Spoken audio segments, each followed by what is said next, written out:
Okay, so hello, I am Dr. Raquel Daly, founder of Best Life Abroad, and thank you so much for joining us today on this podcast.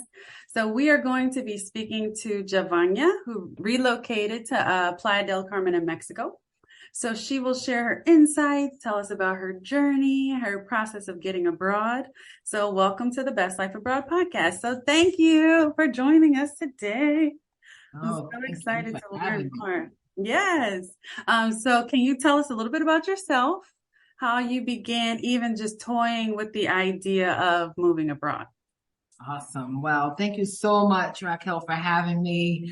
I am currently, as you mentioned, in Playa del Carmen. I was raised in Rhode Island, born in Philadelphia, but moved to North Carolina during the pandemic. I've been playing with the idea of traveling abroad since I was a child, but never thought that it would actually happen. I ended up here because in November of 2020, I went to my travel agent and said, hey, I'd like to go on a trip somewhere abroad. What do you recommend? And so Hawaii was on my list. That's where I wanted to go. However, it didn't fit in my budget at that time. It was like 3 times more than I wanted to spend. And I thought, well, how about Jamaica? But I had already been to Jamaica twice. So I said, well, I want something different. And then someone in the office said, how about Mexico? And I'm like, how about Mexico? So let's see what Mexico has. So she pulled up this great deal here in Playa del Carmen. First of all, I had never heard of it and didn't even know where it was. So I had to go and look. But I said, okay, I'm going to take a 1-week trip to Playa del Carmen.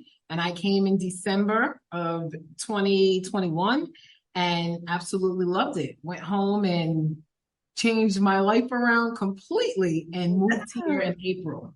Wow. I love these quick moves. I love that. Yes. Let's decide and let's go. I love it. Okay, so you made the decision. I'm moving abroad. Can you go ahead and tell us how you went about the process of your move from North Carolina to Mexico? Awesome. So my first thought was not, I'm going to completely move abroad. It was, I'm just going to go for 3 months to check it out, see what I think about it, and then come home. And I was going to come by myself. However, I decided, let me take my 18-year-old son with me. And we'll stay for 5 months and then see what happens after that. And I had made some connections here. I'm really into networking. So I made some connections here. One of my friends introduced me to a realtor that was here. And realtors here are also like property managers. Okay. So I started conversing with a gentleman. I said, this is what I'm looking for from April to September. What do you have available? He sent me some listings and I said, okay, I'll take this one and let's see what happens. I would like to see a contract. How much money does it cost? And, you know, all of those things. Since I was staying with my parents in North Carolina. So, so I just decided I was going to pack some luggage. My son and I were going to pack up a few things and we were just going to come here. And that's what we did. So one of the most pressing questions that I usually get asked around moving abroad is, how will I make money if I'm not in the U.S.? So can you tell us a little bit about how you navigated this? Awesome. So before I came, I thought about the money that I had. So, you know, that you cannot work here in Mexico. Their minimum wage is like $8 a day. So you can't actually work here. So the best thing to do is to be a digital nomad or have something online, work for a US-based company, or wherever you're at, make sure that you can work online. So for me, I actually decided that I was just going to take a sabbatical. I'm not going to actually worry about working.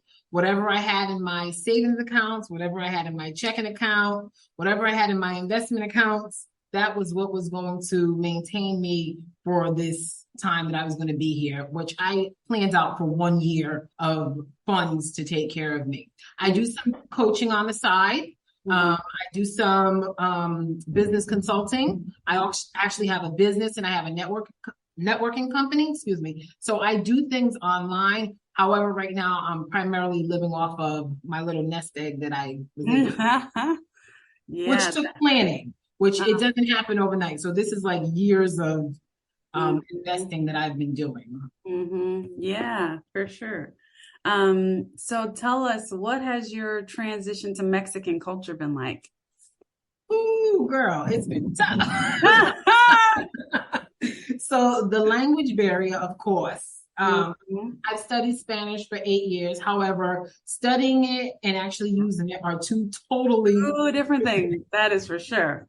different things. So being in a country where you don't speak the language is challenging. The money conversion is very, very hard for me too, because Mhm. it's like 1 peso to no, it's $1 to like 19 pesos some days, 20 pesos some days, 18 pesos another day. So Mhm. it's been challenging, but I have a great support system here too. So I've met some wonderful people that I've been able to, talk to and to rely on. I'm in my second apartment. The apartments come furnished. You just have to decorate them yourself for the most part. So My that's goodness. been pretty great. And just, the beach is 7 minutes from where I live. The food is absolutely amazing. Oh my gosh. Amazing. I am a vegetarian, so I've been able to find a lot of vegetarian and vegan options.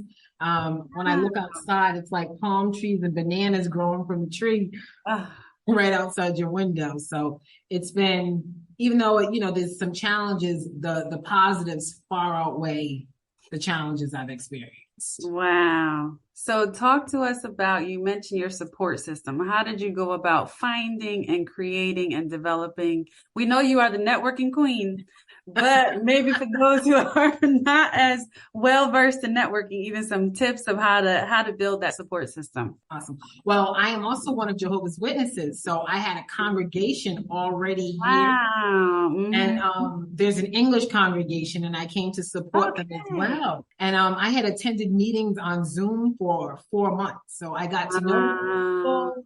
I got to talk to people.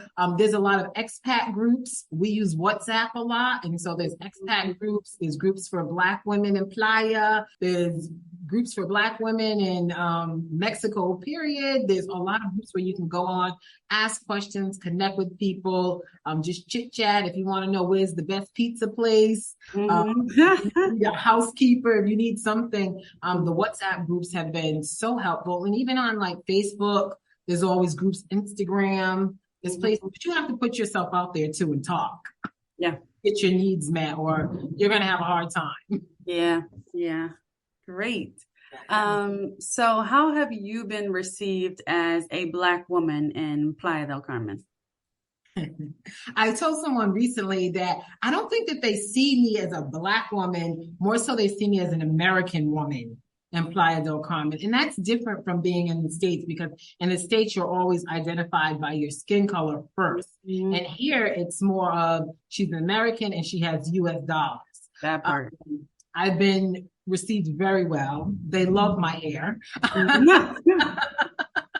They stay in it. Can we touch it? I was in the store today. Can I touch it? How do you do it? Can I get it done? I love that. For Black women, sometimes we don't want people touching our hair, but here it's like, they need to know, they want to know. So it's been very, very welcoming. I haven't had too many negative experiences. You have your occasional rude person. I had someone say, well, you're in our country now, you should speak to us differently, but that's very, very rare that you experience something like that. But I've had great experiences. That's really great. Yeah, I think that's one of my experiences too, that it's so hard sometimes to explain. Because I lived abroad for many years, and I lived in Europe, and it was also very much like before I was Black, I was American, and even having to like mentally adjust to like I'm Black second. Like, Yes. it does take an adjustment period, and you can lean into that. I mean, I did. I was Mhm. like, okay, you think I have money, so you're going to treat me well? Then treat me all the way well. Okay. I might have $0, but you don't think that. So therefore, But our $0 look better than, yeah, yeah. where a lot of them are coming from. So yeah, I definitely lean into it as well. So you mentioned that you have taken Spanish, you studied Spanish, but it still has been a barrier. Can you talk a little bit about how language has impacted your time? Right. So everything is in Spanish. Obviously, you go to the store, supermarket, all the signs are in Spanish, all the street names are in Spanish. The Spanish that I was taught in school is different than the Spanish that is actually used here. That's true. Yep. One of the big differences that I noticed too is like the stop signs. Here they say alto. And for me, I thought alto was meant tall. And they stop there. So it's kind of unlearning some of those things as well. But thank goodness for apps like there's one called Say Hi that I like to use, that I just speak into it and it translates into Spanish, or if someone's speaking into Spanish, they can translate it into English. Google Translate has been very, very helpful. But where I'm at, it's a tourist area. So a lot of people do speak English, and they're also, if they don't, they're trying. So you're able to have pretty good conversations, but it's not that I'm here to make them learn English. I'm actually here to learn Spanish. So I take all the lessons I can get as well. Yeah. And are you planning on being there for a longer period of time? Are you just seeing what happens? Well, my apartment here, I have a 1-year lease. I signed it in July. So till July of 2023, I have this apartment. My intentions are to stay abroad forever. I really I love it. Yes. I don't want to go back. However, I am here on what's called, they call it a vacation visa, where you get to stay up to 180 days or 6 months without leaving the country. So in February, because I just came back from the States, in February, I will have to leave Mexico and go somewhere. I could go to Belize, which is just 8 hours away. Or I have plans on meeting up with a friend in Puerto Rico, but I will have to leave the country and then come back. So as long as I can do that before I do any residency paperwork, I'm here. I don't want to go back. So do you know, it's like if you leave, you said 190 days or 180 days? You get 180 days at a time here. Okay. So is it like leave and you can come back? And you get another 180 days. Okay. Only unless you do the residency paperwork. I tried to do the residency paperwork when I was in North Carolina, and it was like an utter nightmare. I bet. So I said, let me just come on, the vacation visa for the 6 months, and then I will leave for, a little while and then come back. Yeah. So when you were going through like the process of paperwork and visas and all the things, was that something that you tried to navigate yourself, or did you get help with that? How did that work? When I tried to do the temporary residency, I navigated it myself, but I did ask a lot of questions to people in my support system and my network. There's a lot of information online, YouTube videos, things like that. So when I went to the consulate, I was prepared. And they actually approved it, and then they took it back. So I'm like, forget it. Exactly. It was really, really odd. But when it comes to the vacation visa, it's not really a visa. Anybody can come here. If you come through customs in Cancun and they'll ask you how long you're going to be in Mexico, you can tell them up to 180 days. Oh, wow. And then you'll get 180 days stamp. So right now they're doing a test run in our airport where everybody's just getting 180 days automatic. Wow. So it's not actual like legal paperwork that you have to do. They just want you to leave the country and not overstay your vacation visa. Yeah. So what you're telling me is now's the time to go to Playa del Carmen. That's what I'm hearing. That's the time. Come on. You just get a stamp and you can stay up to 6 months and check it out. Mercy. Yeah. So do you have any regrets? So are there any things that you wish, man, I wish I would have done this differently? Absolutely none. No, I have zero regrets. I guess I probably wish I had done it sooner. That's like the common thread of that question. I wish I would have done this sooner. But I think, timing is everything. Like I mentioned, I came here with my son. I took my son back 2 weeks ago. So now I am officially here alone. But this is the perfect time for me. All my children are grown. I have an online business. I have a community here. So I can really explore and get to know this country and get to know myself. I just love it. I love it here. Wow. Wow. And so what did your son think about living in Mexico? Oh man, he loved it. He adored Mexico. However, there aren't any resources here, especially for children with special needs, and he has some challenges. Mm-hmm. And so there's nothing here for them. Mm-hmm. And I'm out bopping around, and he doesn't really want to go out and do too much. He likes to, just he's a homebody. So I'm like, this just isn't the ideal situation for you right now at this place in life. You can come back, you can come and visit, but this isn't the place. So every day I talk to him, he's like, I'm coming back to Mexico. And I'm like, yes, December, you can come back on vacation, but ideally he needs to be in the States because there's more resources there for children and people with special challenges like he has. Yeah, that's a great thing that you mentioned because it's important to also assess how it fits your specific situation and scenario. Exactly. I think sometimes we're like, oh, go to Mexico. It's great for Black women, or go here. It's great for that. But you really have to be intentional and think about what your specific needs are. You do. And another one of the things I wanted to mention was when it comes to transportation here, it's not like you just bring your car to Mexico. So when you get to Mexico, you have to be prepared to either walk, ride a bike, take taxis, or get in what they call colectivos, which is like just a common bus that people just get in. So for me, like 3 months of walking, like if you're not prepared to walk for 3 months, then this might not be for you. Yeah, that's very real. It might not be. It's hot here. If you're not into the Caribbean tropical heat, then this might not be for you either, because you're going to sweat. Yeah. You're going to sweat. So those are some things to consider before deciding where you're going to go abroad. Right. Is there anything you would change about the fact that you was like, okay, I'm going to try this out first for this period, as opposed to committing for a year initially? I think had I committed for a year, that would have just been too much. Once you leave the States and you come to another country, it's a huge culture shock. And I have some days where I'm like, what are you doing? What did you do? You are in Mexico, like, so I think the increments, you're better able to handle it mentally and emotionally for me. And even for my family, if I would have said, yeah, I'm leaving for a year, they'd been like, you're doing what? Yeah. So we had to ease into it. And so, I think the 3 months turning into 5 months, turning into a year was best for Jevonya and my mental health. So what is it that you enjoy most about living abroad? I just love the scenery. I love to see the palm trees. I love the nature. I love to see the ocean, actually the Caribbean Sea. I love to see that. I love the food here.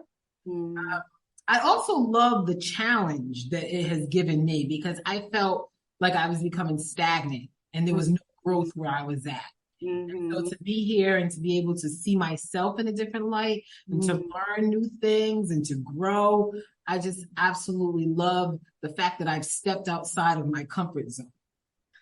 Because there's no success if you just stay. And so to be able to expand my horizons and, to teach other people, because people here want to learn from you, it's just been a wonderful, wonderful experience. That is amazing. I love everything about all of that. And so for everyone who's listening, who's trying to figure out, okay, how do I get started? I have this idea and I'm just trying to figure out, okay, where do I live? What do I do for money? How do I figure this out? What advice would you give to those people? Definitely. If you have some places that you've been looking forward to visiting, I would recommend go visit. I remember when I went to other places like Dominican Republic, when I went to Jamaica, I always had in the back of my head, could I live here? And so go on vacation. If you have some locations that you're like, yeah, I'd like to go check out England, or I'd like to go check out Argentina, go check it out for a week or two and see what you think. See if you could actually deal with the culture or the weather. And if you can, go online and Google, research what it's like to move to these places. YouTube was such a huge help for me. I watched a lot of videos that showed me different areas and what Quinta Avenida was like. That's like our Fifth Avenue. It's really like touristy. I was able to learn what the supermarkets are and how to actually grocery shop ahead of time, how to take taxis. So do your research, go join some groups to learn about the community, the area. I'm sure that you'll find someone that you connect with that will be able to help you on your journey. That is great. And the last little nugget that I'd like to get from you is about funding a move abroad. So if you look online, there is a varying advice about how much you should have saved, how much it will cost for you to move. Do you have any insights that you can share about just paying for the actual move abroad? So I didn't actually move anything with me. I just packed suitcases. So my actual move abroad literally was like $70. Wow. I had to, pay for the luggage on the airline. That was about it. So I packed everything that I could, everything I needed. I didn't come with, everything from the kitchen sink. I just brought like my clothes, my basic necessities. I got a furnished apartment. So think about the cost of the place where you're going to live. When it comes to how much you need, say, it depends on you. Right. There are apartments here for $250 a month. If you don't mind your electricity going out, if you don't mind, some people don't mind not having air conditioner. But then there are apartments here, $2,000 a month. It depends on how you are looking to live. For me, I have my water delivered to the door. Some people carry their bucket to go get their water. It depends on you. As far as having a savings, do you necessarily need a savings? Not really if you have a source of income. You're just going from one house to another. I did go back to the States, so I was able to bring some more luggage back this second trip, and I brought some more things back with me. So if you go to visit, then you just bring more stuff in your luggage. Some people ship containers. It really depends on what you're looking to do. And so there are people who consult and help people make these moves.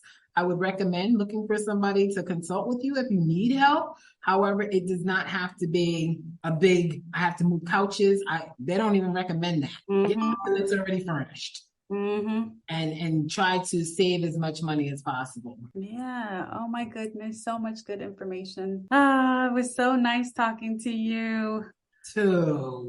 Thank you so much for your time today. It was great to hear about your journey getting to Mexico. So if any of you are interested in moving abroad or need some help taking the leap, I am here to support you on your personal journey. You can head over to my website, www.yourbestlifeabroad.com, for information on how to get started. So thanks again for joining us today. And there is no time like the present to live your best life abroad.